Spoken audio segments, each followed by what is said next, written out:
Hello दोस्तों, आज हम बात करेंगे एनसीईआरटी। एनसीईआरटी क्लास 6 और चैप्टर 5 जो कि हिस्ट्री का है। इसमें राज्य, राजा तथा एक प्राचीन गणराज्य के बारे में हम बात करेंगे कि राज्य किस तरह से विकसित हुए, राजा कौन कौन से थे, किस तरह की उनकी प्रशासन व्यवस्था थी और जो प्राचीन गणराज्य थे वो किस तरह के थे। तो इस टॉपिक को आज हम कवर करेंगे। तो सबसे पहले इसका रिव्यू ले लें या हम परिचय ले लें इसका। तो आरंभिक काल में समाज जनजाति में बटा था। जो अगर हम वैदिक काल में देखें तो जनजातीय समूह में ज़्यादातर कहा जाए तो समाज बटा हुआ था, जो कि झुग्गी झोपड़ियों में ज़्यादातर या गांव में रहा करता था। क्योंकि जो इंडस वैली सिविलाइजेशन है उसके समाप्त होने के बाद में क्या हुआ कि जब वो समाप्त हुई तो जो अन्य आर्य जो आए थे वो लोग झुग्गी झोपड़ी या कहा जाए तो गांव बना करके रहा करते थे। तो जो मतलब जब गांव बना करके रहा करते थे तो जो समाज था वो जनजातियों में आया करता था। बाद में क्या हुआ कि कृषि, व्यापार, जनसंख्या बढ़ने लगी तो राज्य का विकास होने लगा। जो कहा जाए तो अतरंजी जो खेड़ा है, उत्तर प्रदेश के जो एरिया है वहाँ पर लोहे का साक्ष्य मिलता है, वो भी उत्तर वैदिक काल में।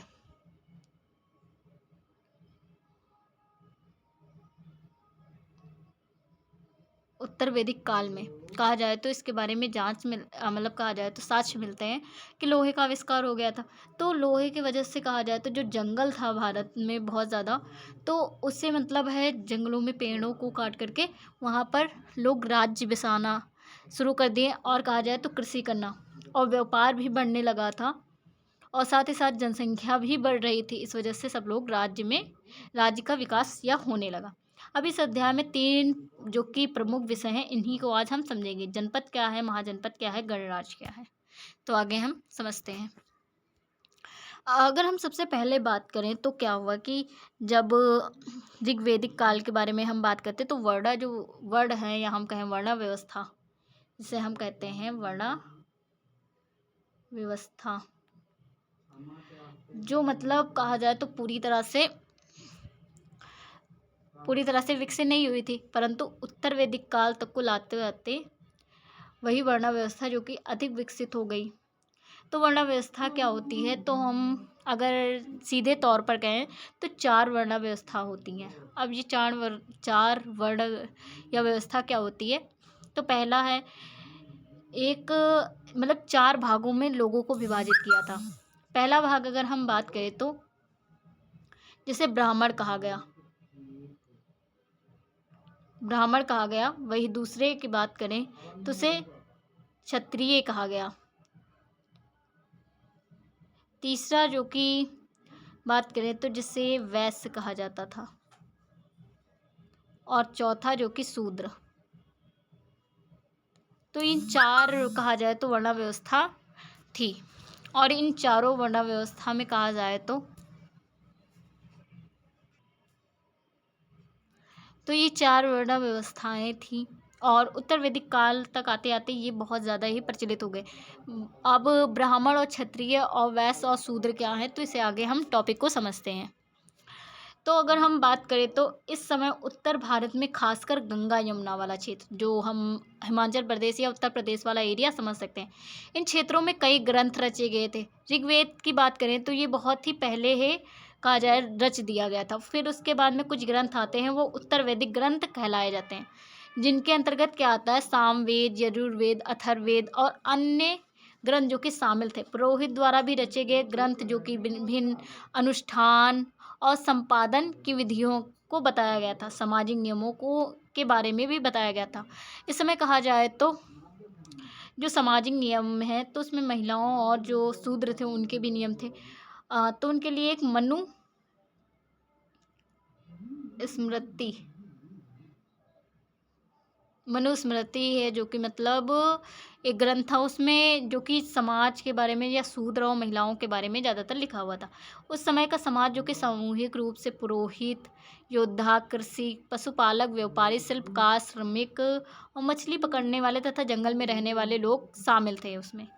क्योंकि कृषक भी थे और पुरोहित जो कि ब्राह्मण कहलाते थे, योद्धा जो कि क्षत्रिय, कृषक और पशुपालक या व्यापारी जो होते थे ये मुख्य में आया करते थे, वे वैश्य में आया करते थे बात करें तो। वही शिल्पकार, श्रमिक और मछली पकड़ने वाले और जंगल में रहने वाले ज़्यादातर शूद्रों में आया करते थे।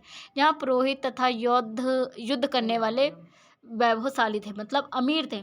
वहीं कृषक और व्यापारी जो कि धनवान थे, मतलब जिन्हें हम वैश्य कहते हैं। दूसरे जो पशुपालक और जो शिल्पकार या श्रमिक, मछली पकड़ने वाले और ये शिकारी या भोजन संग्राहक जो होते थे ये लोग गरीब हुआ करते थे।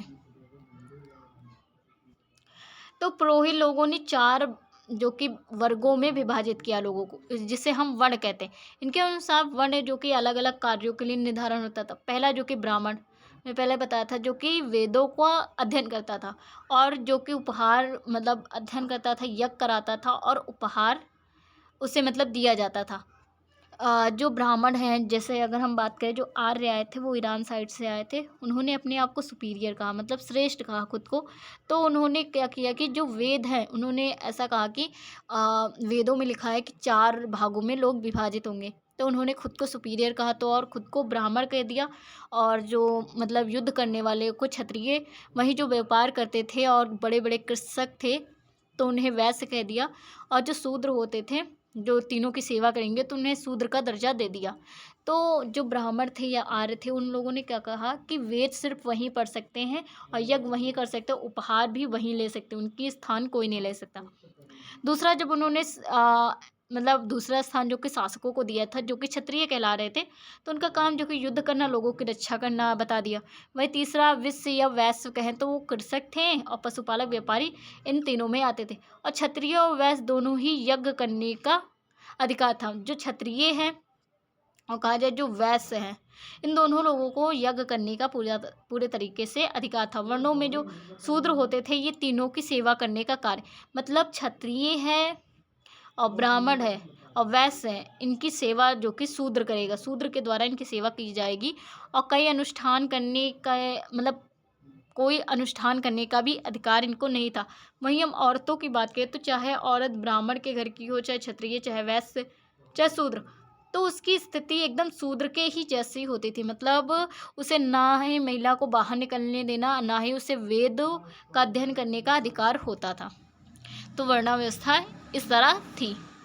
वहीं हम बात करें जनपद क्या है, तो जो जनजाति हैं उनका स्थायी निवास होता था। मतलब जो जनजाति पहले जंगलों में रहा करती थी, फिर वो अपना एक स्थायी निवास बना लिए, तो उन लोगों का स्थायी निवास होता था। लोग धीरे धीरे एक क्षेत्र से दूसरे क्षेत्र में बसने भी लगे थे। कृषि और पशुपालन मुख्य कार्य भी हो गए थे। अगर हम बात करें तो कृषि और जो पशुपालक ये बहुत ही ज़्यादा मुख्य माना जाता था। खुदाई में कुछ अंश भी मिले, जैसे मिट्टी के घर या और अनाज रखने के कोठर। इससे पता चलता है कि उन्होंने कृषि जो कि एक पीक तकुल मतलब या कहा जाए तब के हिसाब से कृषि बहुत अधिक हुआ करती थी, क्योंकि वो अपने खाने के साथ साथ उसे कोठर में रखा भी करते थे। जैसे आज के टाइम में मील में रखा जाता। लोहे के औजार भी विकसित हो गए। लोहे के औजार जब हुए तो कहा जाए तो अनाज या कृषि को सहायता मिली, क्योंकि जो हल होते थे और जो पेड़ों या कुल्हाड़ी, ये सारी चीज़ों की कटाई के लिए लोहे का ही इस्तेमाल होता था। फिर हम बुक में देखते हैं कि जनपद, तो महायज्ञों को करने वाले जो राजा यजन के राजा ना होकर के जनपदों के राजा माने माने जाने वाले लोग या माने जाने लगे। मतलब क्या है कि जो महायज्ञ किया करते थे जो राजा, वो जन के अब राजा ना हो करके वो अपने आप को महाजनपदों के राजा मानने लगे थे। महाजनपद का अगर शाब्दिक अर्थ देखा जाए तो जनों के बसने की जगह, जहाँ है लोगों या लोग बसने लगे। तो जो पुरातत्वविद हैं, जो पुरातत्वविदों ने ये भी बताया कि जो जनपद में कई बस्तियां खुदाई भी की गई, जैसे दिल्ली के पुराना किला, ये इम्पोर्टेंट है। और उत्तर प्रदेश के मेरठ के पास हस्तिनापुर और एटानगर, ये भी इम्पोर्टेंट है। और तरंजी खेड़ा इसमें प्रमुख है। खुदाई से पता चलता है कि लोग झोपड़ी में रहते थे, मवेशी तथा अन्य जानवरों को पाला करते थे। और कृषि में अगर देखा जाए तो चावल, गेहूँ, जौ, धान और गन्ना, तिलहन, सरसों, इन सारी फसलें भी उगाया करते थे। अब हम महाजनपद की बात करते हैं। जनपद के बारे में अभी हमने पढ़ा कि जनपद क्या होता है, कि जब पहले राजा जन में रहा करते थे, फिर उन्होंने महायज्ञ करना स्टार्ट किया, फिर वो लोग जनपद में रहना शुरू कर दिए। अब वही महाजनपद क्या है, तो लगभग कहा जाता है 2500 वर्ष पहले, आज से अगर हम देखें तो आज जो कि 2025 है, तो इसके अगर 2500 साल पहले जाएं तो देखा जाए तो 2500 500 ईसा पूर्व का समय। हाँ, तो 500 ईसा पूर्व का समय जो कि महाजनपद मतलब बने थे, और ये बड़े और संगठित राज्य भी थे। ये मतलब अगर हम मगध वाला एरिया देखें, जो पटना में, आज के पटना की बात करें, तो उस वाले एरिया में था। तो ये बड़े और संगठित राज्य भी बने। प्रशासनिक ढांचा जो कि विकसित हुआ, क्योंकि राजधानी में जो कि राजा रहा करता था और वहीं से शासन किया करता था। स्थायी सेना भी हो गई, और कर व्यवस्था हम देखते चंद्रगुप्त मौर्य के समय जो सेल्यूकर निकेटस आते हैं, तो उस समय उनको हरा दिया जाता है। तो स्थायी सेना बहुत ही ज़्यादा मतलब विकसित हो गई थी। प्रमुख जनपद की बात करें तो कौशल, मगध जो कि बहुत ज़्यादा मतलब प्रसिद्ध माना जाता है। वहीं काशी, अवंती, वत्स, कुरु, पंचाल, गंधार, मथुरा, इन सारे मतलब कहा जाए तो ये प्रमुख महाजनपद माने जाते हैं। वैसे जनपदों की संख्या की बात की जाए तो 16 जनपद हैं। अब जो महाजनपद हैं ये 2500 साल पहले हुए थे। कुछ जनपद अधिक महत्वपूर्ण हो गए थे, इन्हें जनपद महाजनपद कहा जाने लगा। मतलब क्या था कि कुछ जनपद जनपद ही जो कि महत्वपूर्ण हो गए थे।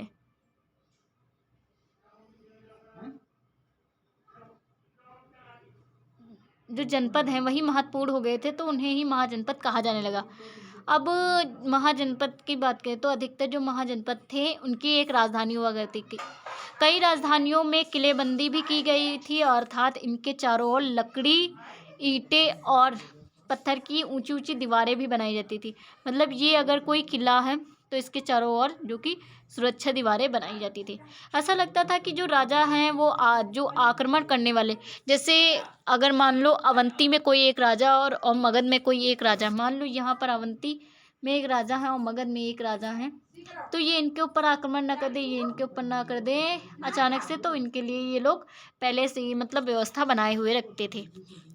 आक्रमण से डर की वजह से सुरक्षा के लिए किलों का निर्माण कराए। कुछ राजा अपनी राजधानी के चारों ओर विशाल ऊंची ऊंची प्रभावशाली दीवारें भी खड़ी किया करते थे। जैसे अगर हम बात करें तो महाजनपद और महानगरों, जनपद और महाजनपद और नगर, तो इसमें शायद नहीं, एक सेकेंड, यहाँ पर दिख ही नहीं रहा है, बुक में है, दिखाई पड़ेगा। तो यहाँ पर जो कि मगध वाला एरिया था, दिख ही नहीं रहा है, तो ये इतने सारी यहाँ पर जो डॉट डॉट है ये मुख्य नगर थे, उस पर देख लेना बुक में। हाँ, तो राजधानी और प्रशासन इनका कैसा था? हाँ, राजधानी और प्रशासन कैसा था, तो इनकी मजबूत राजधानी थी। मतलब अगर मान लो ये पूरा इनका एक एरिया है, मान लो ये कोई एक एरिया है, तो यहाँ पर अगर राजधानी है तो वो पूरी तरह से चारों ओर से घिरी हो, मतलब उसके ऊपर कोई भी खतरा ना हो दुश्मनों का, तो इस तरह की राजधानी अक्सर किलों से घिरे हुआ करती थी। राजा शासन का स्थायी निवास होता था, मतलब राजा राजधानी में ही रह करके कहा जाए तो शासन किया करता था, राजधानी में रहकर। और बेहतर सुरक्षा और कई कर संग्रह, मतलब जनता से कर व्यवस्था, कर संग्रह मतलब जो आज के समय आप टैक्स देते हो, तो उसी तरह से जनता भी तब कर दिया करती थी। बस तब है जो फसल में होता था या जिसके पास में जो होता था उस रूप में दिया जाता था। वहीं कर प्रणाली की बात करें तो ये लोगों को विभिन्न प्रकार के कर देने पड़ते थे। जैसे कृषि कर में क्या था, उपज का 1.6 मतलब छठे का 1 भाग जो कि कर के रूप में दिया जाता था। वही कारीगर को मजदूरी का 1 भाग, वही पशु कर को पशु के बारे में पशु दे सकते हैं, या फिर दूध दूध ये सारी चीज़ें। श्रम कर या जिसे हम विसित कर भी कहते हैं, ये राज्य के काम के लिए मजबूत श्रम था। मतलब ये है कि बहुत लोग ना क्या करते थे कि जिनके पास में कुछ नहीं होता था वो कहते थे मैं आकर के श्रम कर लूँगा, मतलब काम कर लूँगा। तो इस श्रम कर के रूप में लिया जाता था और राज्यों में जो कि मजबूत या काम कराया जाता था। फिर इसमें हम अगर बुक में बात करें तो जनपदों के राजा विशाल किले बनवाते थे, बड़ी सेना रखते थे और इसके लिए प्रचुर संसाधन की भी आवश्यकता थी। बड़े बड़े किले बनवाने हैं तो उसके लिए मजदूर चाहिए, उसके लिए सारी चीज़ें चाहिए और कारीगर चाहिए, पैसे भी चाहिए। तो ये इन सारी चीज़ों के लिए टैक्स लिया करते थे, बड़ी सेना रखते थे और इसके लिए प्रचुर मात्रा में संसाधन। इसके लिए उन्हें कर्मचारियों की भी आवश्यकता होती थी, उन्हें भी पैसे देना। महाजनपदों के राजा लोग के द्वारा समय समय पर लाए गए उपहार पर निर्भर ना रह करके नियमित रूप से कर वसूली करते थे। मतलब अगर कोई ये गांव है और यहाँ पर राज्य है या कुछ भी है तो ये लोग जाते थे कि राज्य को जा कर के उपहार दिया करते थे, उपहार। परंतु राजा इस उपहार से बिल्कुल भी नहीं खुश था, तो वो कर व्यवस्था जो कि लागू किए हुए था।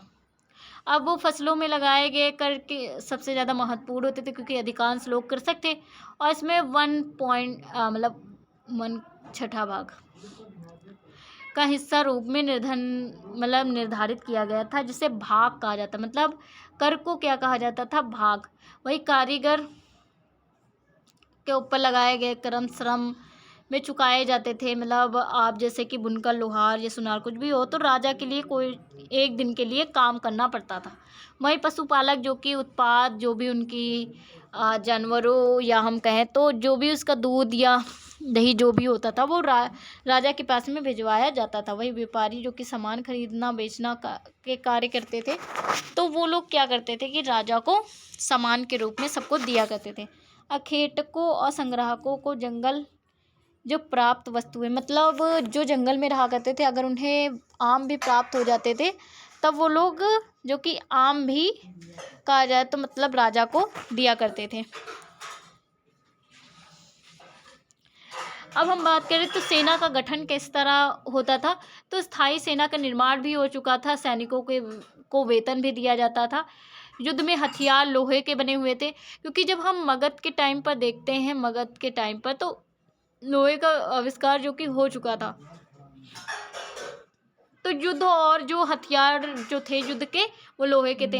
हाथी, घोड़े और रथ भी होते थे। कुछ मतलब कहा जाए सेना हाथी पर जाती थी, कुछ घोड़े पर और कुछ रथ पर, क्योंकि मगध का जो एरिया रहा है तो वहाँ पर बहुत ज़्यादा जंगल था और वहाँ पर जो कि हाथी मिला करते थे। सुरक्षा में महत्वपूर्ण योगदान भी था। अब हम बात करते हैं मगध जो कि सबसे शक्तिशाली महाजनपद माना जाता है। तो इसमें क्या क्या खासियत थी, तो लोहे के खदान जो कि हथियार और औजार इनके पास में बहुत प्रचुर मात्रा में थी। मान लो ये कोई जंगल है,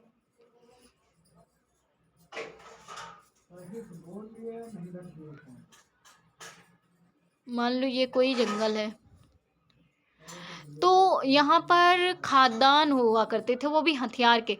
और यहाँ पर जैसे हाथी कोई मिला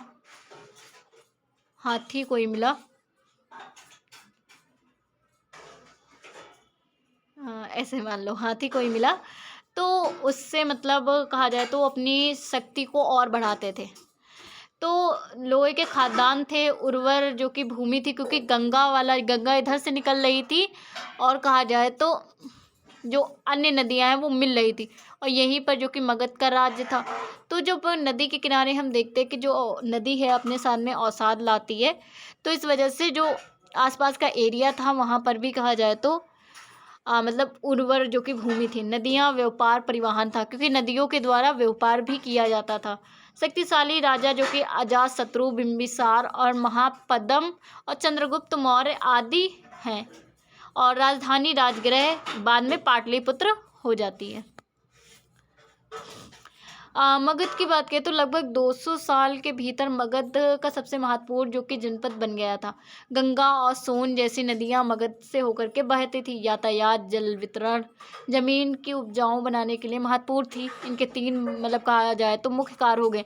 मगध का एक हिस्सा जंगल से भरा था, दूसरी तरफ अगर बात करें जंगल में रहने वाले हाथियों को पकड़ करके प्रशिक्षित करके सेना में काम में लगाया जाता था। यही नहीं, जंगलों में घर, गाड़ियाँ, रथ बनाने के लिए लकड़ियाँ भी मिला करती थी। इसके अलावा और क्षेत्रों में लोहे, अयस्क के खदान और मजबूत औजार और हथियार बनाने के लिए बहुत से उपयोगी चीज़ें भी प्राप्त थी। इसलिए कहा जाए मगध जो था बहुत ज़्यादा शक्तिशाली था।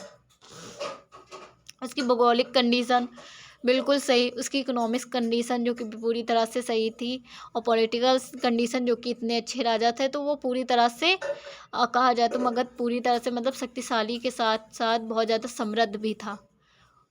अब किला और सुरक्षा को देखें तो महाजनपद की जो राजधानियों में विशाल किले भी हुआ करते थे।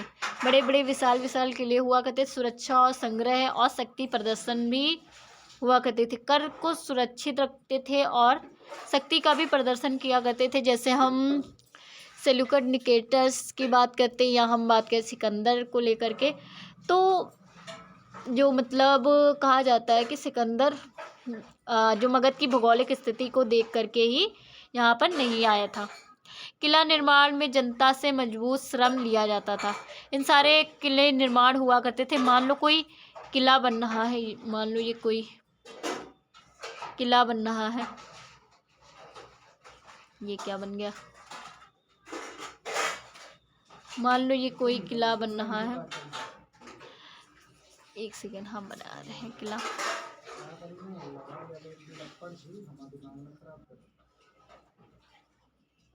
मान लो ये कोई किला है, यहाँ पर कुछ है, हाँ तो मान लो ये कोई किला है, बन रहा है, अरे यार रहने दो, हमसे ना हो पाई। हाँ तो मान लो कोई किला बन रहा है और उसमें जो मतलब मजदूर जो कि कर नहीं दे सकते हैं, तो वो आकर के उसमें काम किया करते थे। अब व्यक्ति तो बना ही लूँगी। तो किले में अगर हम बात करें तो कौसंबी किले की दीवार जो कि आधुनिक उत्तर प्रदेश के इलाहाबाद के पास मिली है। ईंट की दीवार जो कि आवश्यक है इसके लिए भाग का निर्माण और 2500 साल पहले हुआ था। ईंटें देखो एकदम इतनी इतनी इतनी इतनी इतनी इतनी इस तरह के जो कि किले बनाए जाते थे सुरक्षा के लिए। अब हम बात करते हैं कृषि का विकास कैसे हो। तो लोहे के हल जो कि मतलब बनने लगे थे क्योंकि लोहे का आविष्कार हो गया था, तो खेती बढ़ी, 2 फसलें खेती होने लगी। मतलब बात करें तो जो 2 फसलें होती एक साल में, तो वो होना स्टार्ट हो गई थी। नदियों के किनारे बसे गांव, तो जहाँ पर गांव होता है वहाँ पर ही कृषि होती, तो कृषि भी होने लगी थी गाँव में, और जमींदारी और भूमि स्वामित्व की अवधारणा विकसित हुई। जमींदारी जो इसके बाद में ज़्यादा ज़मीन और भू स्वामित्व मतलब जो भूमि का स्वामी हुआ करता था, इसकी अवधारणा भी विकसित हो गई।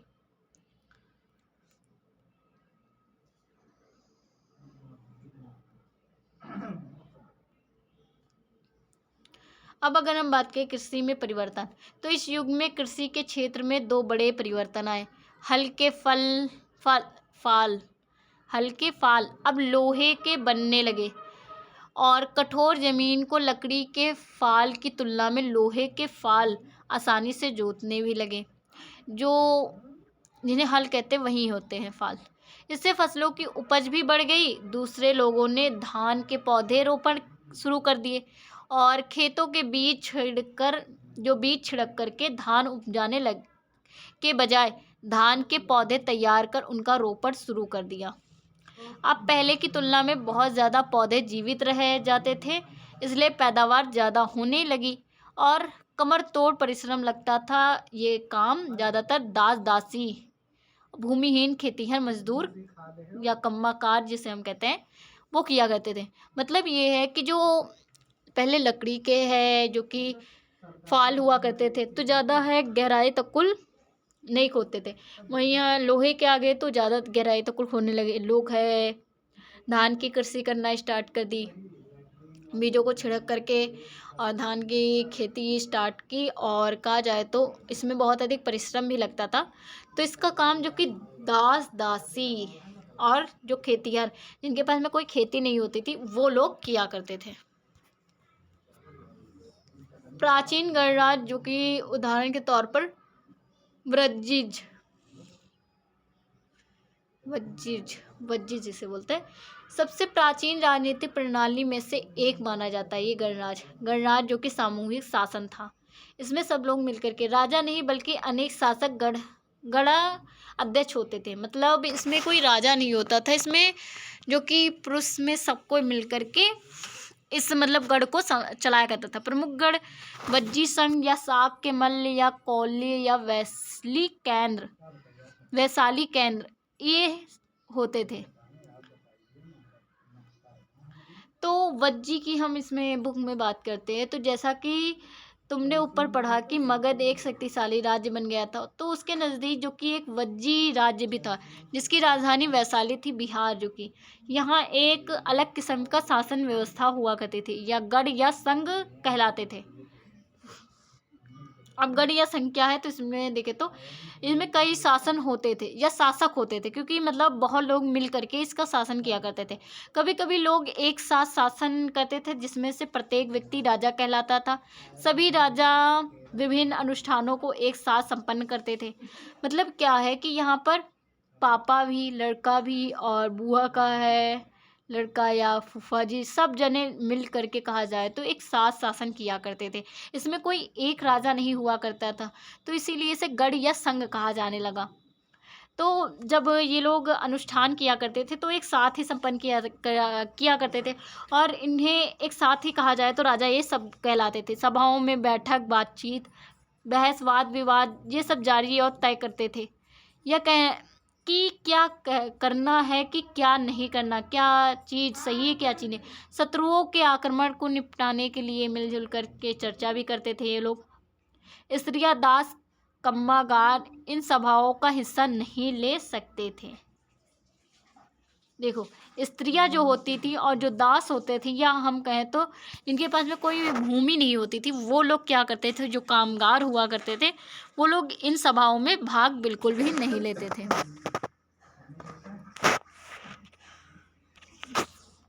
अब जो वज्जी गणराज्य की शासन प्रणाली किस तरह की थी, तो इसके बारे में बात करें तो जनता के प्रतिनिधि जिन्हें राजन या गढ़ अध्यक्ष भी कहा करते थे, जो जनता के प्रतिनिधि होते थे, जो आज के समय हम देखें तो जैसे हमारी कार्यपालिका में प्रधानमंत्री, पीएम, सीएम होते हैं, जनता के प्रतिनिधि, वैसे ये भी लोग जनता के प्रतिनिधि थे, इन्हें राजन या कहा जाए तो गढ़ अध्यक्ष कहते थे।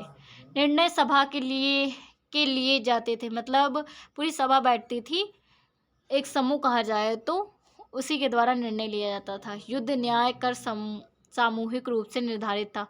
युद्ध कैसे होगा, न्याय, कर सामूहिक रूप से पहले से ही निर्धारित होता था।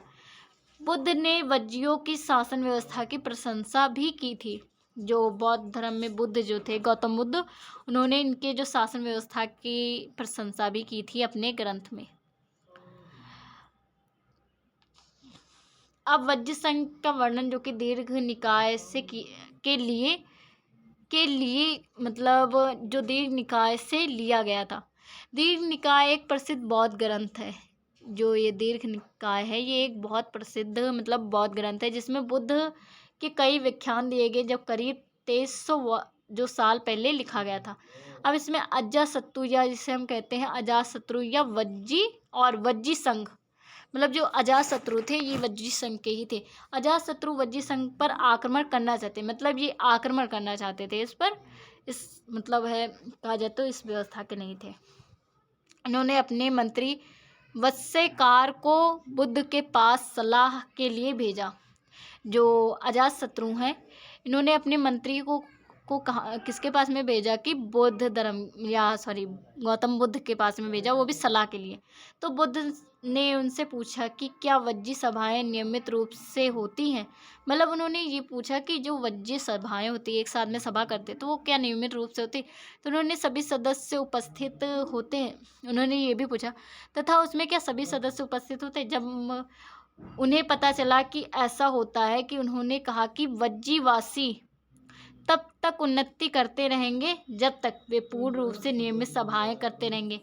मतलब कोई भी उसमें कहा जाए तो सभा में अनुपस्थित ना हो पूर्ण रूप से, जिस दिन सभा होती या हर दिन सभा होती है तो उसी तरह से, तो उन्हें मतलब कहा जाए तो उन्नति से कोई नहीं रोक सकता। तो वो लोग यही किया करते थे, आपस में मिलजुल करके काम किया करते थे, पारंपरिक जो नियम हैं वो भी पालन किया करते थे, बड़े सम्मान और समर्थन और उनकी बातों पर ध्यान भी देते रहेंगे। मतलब क्या है कि ये लोग बड़ों का सम्मान और भी उनकी जो बातें होती थी उनको भी ध्यान में रखा करते थे। इस वजह से कहा जाए तो ये उन्नति भी कर रहे थे। और वज्जी महिलाओं के साथ जोर जबरदस्ती नहीं करते थे, उन्हें बंधक भी नहीं बनाते थे। ये हुआ। और शहरों तथा गांवों के चैत्यों को का रख रखाव भी करते थे। चैत्य जो कि हमने इससे पहले चैप्टर में समझाया, तो चैत्य में फिर से समझा देती हूँ। जो चैत्य है ये गौतम बुद्ध का मतलब कहा जाए तो एक पूजा स्थल है, जहाँ पर जो भिक्षुड़ी होते हैं बुद्ध धर्म को मानने वाले भिक्षु, या हम कहें तो भिक्षुड़ी, भिक्षुड़ी, ये लोग यहाँ पर जो कि जा करके पूजा करते हैं। तो ये चैत्य था, या हम कहें तो पूजा नहीं, जो साधना करते हैं, जहाँ पर जा करके साधना करते हैं या आँख बंद करके, तो इस वजह से इसे चैत्य कहा जाता है। मतलब पूजा नहीं, साधना होती वहाँ पर। विभिन्न मातवलंबी संतों का सम्मान भी करेंगे और उनके आने जाने पर कोई रोक भी नहीं लगाएंगे। इस वजह से कहा जाता है कि जो ये लोग बहुत ज़्यादा ही शक्तिशाली थे और उन्नति भी कर रहे थे। अब महाजनपद और गणराज्य में क्या अंतर था, तो जो कि शासक को लेकर के बात करें तो महाजनपद में राजा होता था, इसमें कोई शासक या कई शासक और सभाएं होती थी। मतलब महाजनपद में सिर्फ वन, और इसमें अनंत, कोई भी आकर के अनंत, अब कोई भी मतलब जुड़ सकता था। बहुत सारे शासक थे, अब उनका पूरी तरह से डिटेल नहीं, पर इसमें राजा और इसमें शासक, यही निर्णय राजा तय करता था, वन सिर्फ राजा के द्वारा। वही समूह चर्चा होती थी, लोगों समूह बना करके। सेना स्थायी थी, संयुक्त थी इनकी सेना, पूरी तरह से स्थायी थी, वही इनकी संयुक्त थी, मिलजुल कर। वही कर अधिक निर्णय या नियंत्रण होता था, मतलब इन्हीं के नियंत्रण में, वही कम कठोर होता था। मतलब क्या है कि इनके ही नियंत्रण में अधिक नियंत्रण होता था और इनका जो कर व्यवस्था था वो कम कठोर था, लोकतंत्र नहीं था। और हाँ, प्रारंभिक लोकतंत्र, मतलब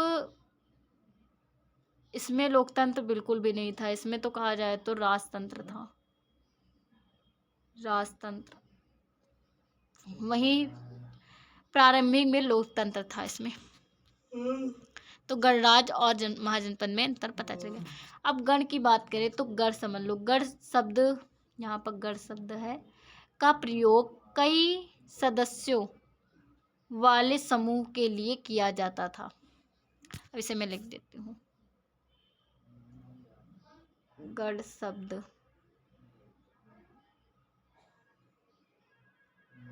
का प्रयोग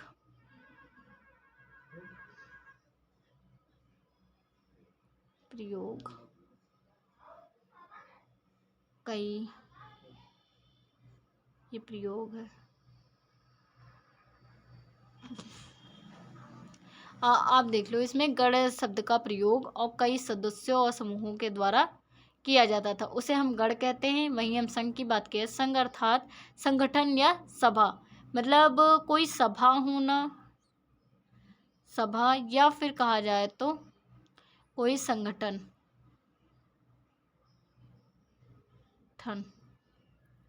तो ये चीज़ें संघ और उसमें अंतर। फिर गणराज्य की कुछ विशेषताएं हैं, तो बहुल नेतृत्व होता था, इसमें सब लोग मिलकर के और सामूहिक निर्णय लिया करते थे। खुली सभा होती थी, कोई भी आकर के भाग ले सकता।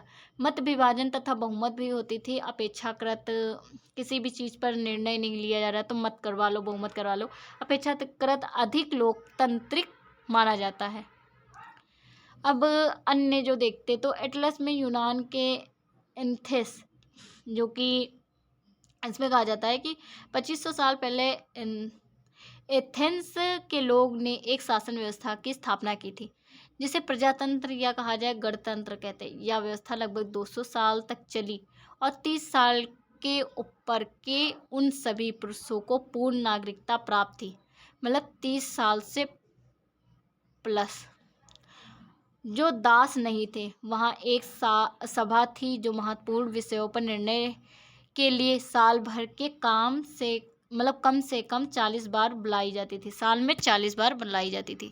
तो ये अन्यत्र मतलब एक एरिया है, वहाँ पर मिलता है। इस सभा में सभी नागरिक भाग लेते थे और शासन के कई पदों पर नियुक्ति या लॉटरियों, जो लॉटरियाँ होती थी उनके द्वारा की जाती थी नियुक्ति। सभी नागरिकों को सेना और नौसेना में अपनी सेवाएं देनी होती थी। मतलब पूरी तरह से कंपलसरी होता था कि आपको सेना और नौसेना में कहा जाए तो सेवा देनी है। औरतों को नागरिक का दर्जा नहीं मिला था। औरतों को यहाँ पर भी कहा जाए तो कोई भी नागरिक का दर्जा नहीं प्राप्त था। व्यापारियों तथा शिल्पकारों के रूप में एथेंस में रहने और काम करने वाले बहुत से विदेशी को भी नागरिक अधिकार नहीं प्राप्त था। मतलब ये अगर एथेंस है और ये मान लो भारत है, अगर ये यहाँ पर जाते थे तो इन्हें नागरिकता नहीं दी जाती थी जैसे आज के समय दी जाती है।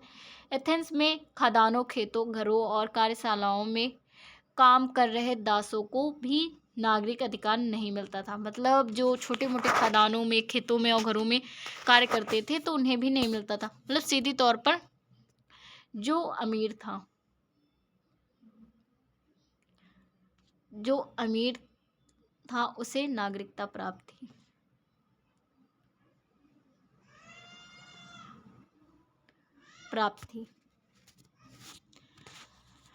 तो मतलब भारत में शासन का क्रमिक विकास हुआ धीरे धीरे और जनजातियां जनपद, महाजनपद बने, साम्राज्य या गणराज्य बने।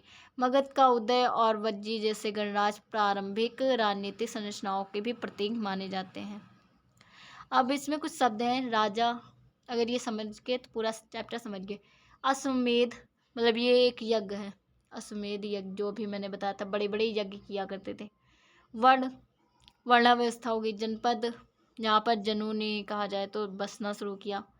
महाजनपद, जिसमें मगध वाला एरिया और भी बहुत, वैशाली और अवंती, ये सारे। किलेबंदी, किलों को चारों ओर से दीवारों से, लकड़ी से, ईंटे पत्थर से। सेना स्थायी होती थी। कर व्यवस्था क्या थी कि कृषि में 1/6 का भाग देना पड़ता था। पौधे रोपण। गण अथवा संघ क्या है और प्रजातंत्र क्या है, प्रजा के लिए कार्य। वहीं पर जो नए शासक थे वो 3000 साल पहले हुए। महाजनपद में 3000 साल पहले सिकंदर का आक्रमण, ये कुछ मतलब डेट लाइन है। 2300 साल पहले। और गढ़ संघ राज्यों का अंत 1500 साल पहले हो गया। Thank you for watching.